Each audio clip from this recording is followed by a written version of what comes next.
Good morning, and we're having an interview with Deputy Gary Miller. Thank you so much for being here. No problem. I'm your host, Bob Hebert. Today we're going to be discussing DUIs. Could you please tell me a little bit about yourself? Well, my name is Gary Miller. I've been with the Marion County Sheriff's Office for 19 years, and for the past 12 years, I've been the DUI enforcement officer. Oh. First things first, I would like to thank you on behalf of all of us for what you do. It's such you putting your life in danger every single day. Thank you so very much for keeping us safe. You're welcome. I really do appreciate that. So today's topic is DUI. So can you tell me what the legal limit is these days? Well, legal limit for alcohol is a .08, Okay. which equals almost 1 or 2 beers per hour. But there's a lot of factors in that. If you ate dinner, your height and weight. So there's no exact formula for that. But you can get a DUI on anything that impairs you to operate a motor vehicle safely, which includes drugs. Pay attention, people. That's very, very important. People assume I just had a beer. We all make excuses. Mm-hmm. I just had a beer. It was just one beer. But the problem is that you're 5 foot at 98 pounds, and you didn't have anything to eat in 12 hours. Right. A woman that's 5 foot 98 pounds drinks one beer, and a male that's 6'3", 250, totally two different effects. Mm-hmm. And also combination, if you add, take some medication, pain medication, marijuana. Mm-hmm. And so you may have a little bit of alcohol, but if you add other things in, you're going to have the same effects, and you can get a DUI that way. What I'm hearing is always put a plan together. Never take risks, not when other people's lives can be potentially in danger, as well as yourself. Yeah, it's a very selfish thing. That's right. What kind of things can they do for planning? I know you have a designated driver, but let's just say somebody doesn't have that option. Taxis? I think they got Uber these days, right? Yes, and that's having the plan before you go out. Mm-hmm. To have somebody in your group that doesn't drink at all, and if not, call a taxi or an Uber, or just make some kind of plan. If you're downtown, you walk home, but don't get behind a 2,000-pound, a machine that can do a lot of damage. And this is what's so important. Everybody, it seems not everybody, but a lot of people make assumptions that I'm infallible. It's not going to happen to me. And I was reading a statistic the other day through the National Safety Council, and it was about the average person drives 60 plus times before they have their first arrest. With alcohol or substance abuse in some forms. Is that even remotely close to being accurate? I think it's actually higher than that. Wow. And because most people don't think, one, they're going to get caught, and two, they think, well, I just got to go down the road. Nothing's going to happen. I don't have far to go. I'm 5 minutes away from the house. I can make it. Well, that's a good, and here's a kicker. People who say that, where do they often get pulled over? They get pulled over for driving no lights, mm-hmm. speeding, and just crossing over the lines. And typically it's pretty close to home, right? In their mind, they feel like they're driving fine. Mm-hmm. In their mind, when I do field sobriety exercises, they're like, "Why are you arresting me? I just passed everything you just asked me to do. I did everything perfectly." Mm-hmm. But it's not the case. And I tell them, when you get the copy of the video, you'll see why I arrested you. And see, this is such an important subject. It affects literally everybody over the age of 18 in America.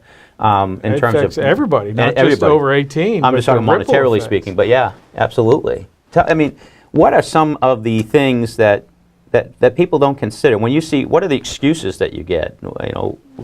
I just did it because of this, or I'm almost home. Can't you just follow me home? I just live, right down the road. Mm-hmm. And it's not that I want to arrest everybody. It's not that I'm mean, but I don't want, my family could be out there, and I don't want them hurt. I don't want your family to be hurt. And, if I give them a break today, what are they going to do tomorrow? Amen. What we allow, we teach, in my personal opinion. And that doesn't mean, like you were saying, anything mean. Is that we have to have personal accountability. And what we try to teach is balance, and people have to take have to take responsibility for their own decisions and actions in life, and that means look, I have to put a plan together. People don't understand the risks involved, like when they text and drive, and that now you put some form of substance in there, and it's just not a good combination. Yeah. And you see this every single day, and what I'm trying to bring is awareness to people to understand, look, take some accountability. Put a plan together. Nobody's saying don't go out and have a good time. Do it responsibly. That's because the right. effects can be so much more detrimental, and passing the buck or passing the blame on people who are there to assure our safety is lunacy in my mind anyway. We need to make sure that we take accountability. And when we're driving, you see, what are some of the worst case scenarios that you've seen, just something that we can discuss anyway, of a drunk driving incident? It's really tragic. If somebody just barely had enough alcohol, but they were doing something. You've seen this stuff all the time. Can you give me an example, just one example of the many that you have of a drunk driving incident that was just, well, I should say all of them are pretty sad. I'll give you an example that it happened to me. Oh, please. If you guys are familiar with Ocala, Yeah. there's a bar called Cowboys, which is right by the Ocala Police Department, which is on South Pine Avenue, right next to State Road 200. I was going south on Pine. I was stopped at the red light. Car pulls out of the bar, and not 1/10 of a mile, rear ends me, hits me hard. This is right at 2 o'clock in the morning when the bar lets out. So now we're stuck in the middle of the intersection of Pine and 200, and several other cars are coming out of the bar, and I'm trying to direct traffic, and I feel like I'm about to get hit by these other people after I just got hit by a drunk driver. And she's in the car, has no idea what's going on, and is Wow. just totally out of it. But she got 1/10 of a mile from the bar before she got into an accident. And I'm glad she hit me because I was okay, and my car can be replaced and it was fixed. But I'm glad it wasn't somebody crossing the street or anything like that. I mean, wow. You don't hear that very often. You're literally, it's in the same complex, is what he was talking about. The bar is in the same complex as the police department. Yes. He's pulling out at 2 a.m. in the morning. He gets hit 1/10 or less of a mile from the bar and the police department at 2 o'clock in the morning. And now he has to put his life in danger to guide traffic for other people coming out of that same bar. Yeah. Which is just mind-blowing. Wow.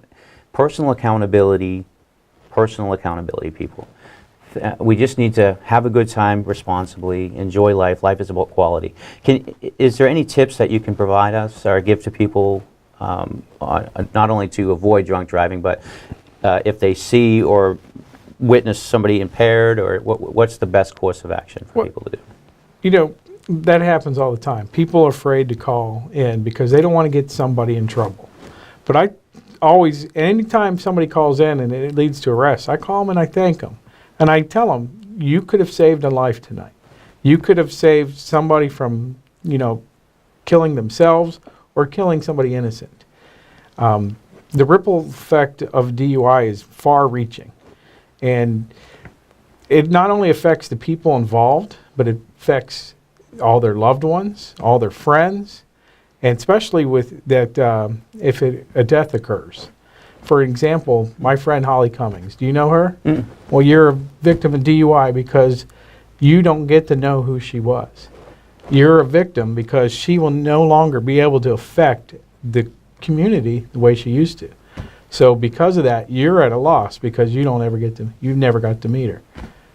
So I believe everybody is a victim of DUI. Wow. I mean, you can't get more powerful than that. I mean, everybody, to the world, we might just be one person, but to that one person, we may be the world.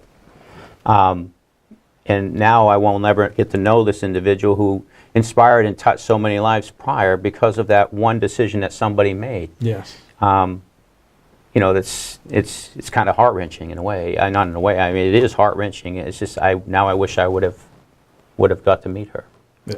And people don't think about these types of things. Now, is Marion County, statistically speaking, is Marion County any better, worse, or average than other areas of like population and density Well, in terms of drunk driving? we have a big problem of drunk driving in Marion County, and I'm a full-time DUI officer.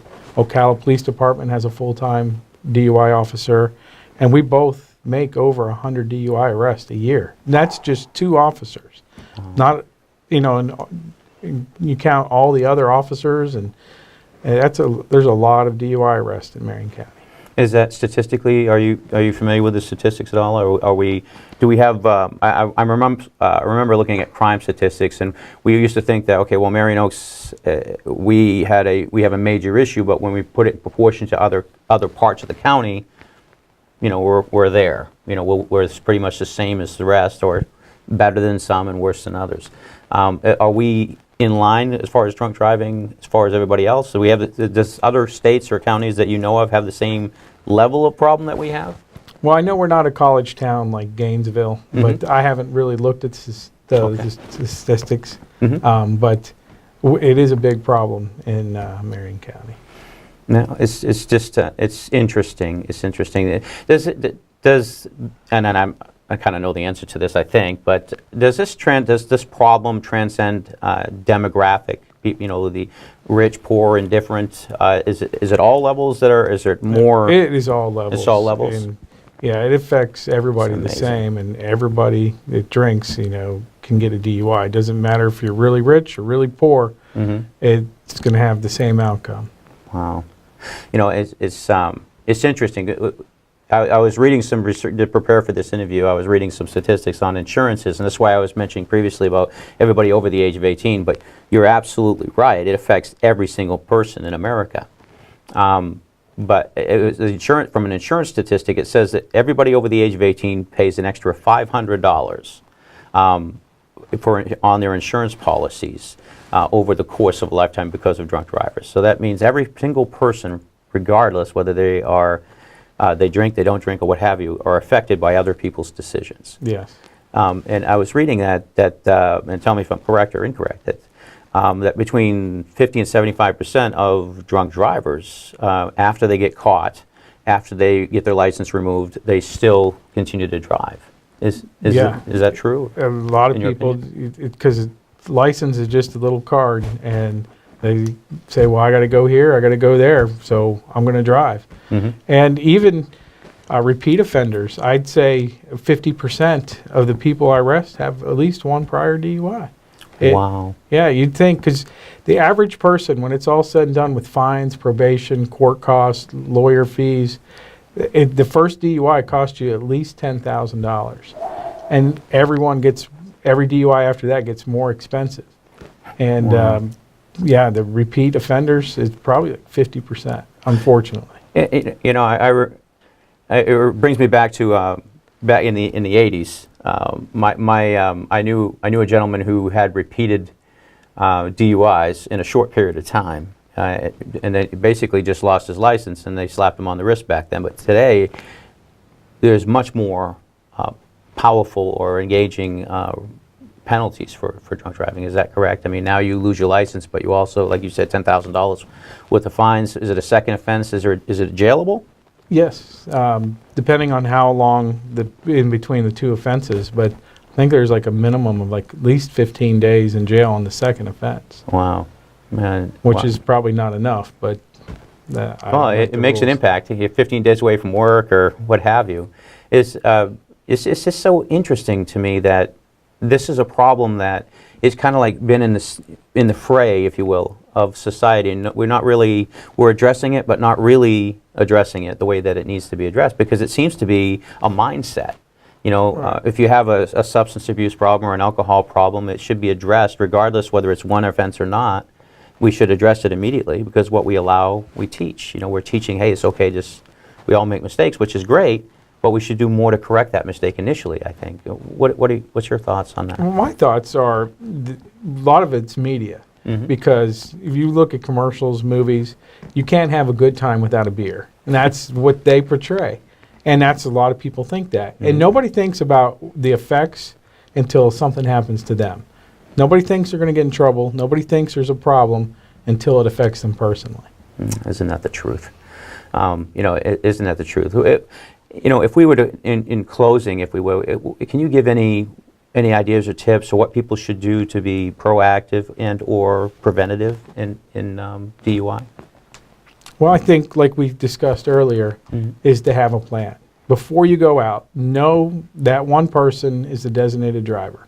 And the designated driver is not the guy that drank the least, because I arrest a lot of designated drivers.